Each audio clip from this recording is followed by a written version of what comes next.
రాష్ట్ర ప్రభుత్వం ప్రతిష్టాత్మకంగా చేపట్టిన ఇందిరమ్మ ఇండ్లకు సంబంధించి దరఖాస్తుల పరిశీలనను పకడ్బందీగా చేపట్టాలని అధికారులను ఆదేశించారు మంత్రి పొంగులేటి శ్రీనివాసరెడ్డి.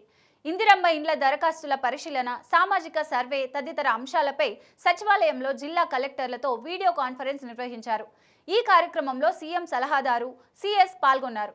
ఇందిరమ్మ ఇండ్ల కోసం ప్రజా పాలనలో వచ్చిన 80 లక్షల దరఖాస్తుల పరిశీలనను ఈ నెల 31లోగా పూర్తి చేయాలని మంత్రి ఆదేశించారు.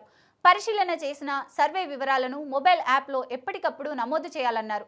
దీనికి సంబంధించి ప్రతి 500 మందికి ఒక సర్వేయర్ను నియమించుకోవాలనుకున్నారు. సర్వేలో ఇందిరమ్మ కమిటీ సభ్యులను కూడా భాగస్వామ్యం చేయాలన్నారు. ఎక్కడైనా ఇందిరమ్మ కమిటీలు ఏర్పాటు కాకపోతే వెంటనే ఏర్పాటు చేసుకోవాలని సూచించారు. ఏ గ్రామంలో సర్వే నిర్వహిస్తారో ముందు రోజు రాత్రే ప్రజలకు సమాచారం ఇవ్వాలని, స్థానిక పరిస్థితులను బట్టి కలెక్టర్లు ప్రణాళికలు రూపొందించుకోవాలని ఆదేశించారు.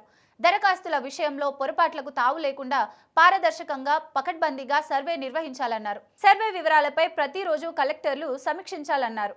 ప్రతి జిల్లా కేంద్రంలో ఫిర్యాదులు, సలహాల కోసం టోల్ ఫ్రీ నెంబర్ ఏర్పాటు చేసుకోవాలన్నారు మంత్రి. ఇందిరమ్మ ఇండ్ల నిర్మాణం ఒక నిరంతరమైన ప్రక్రియ.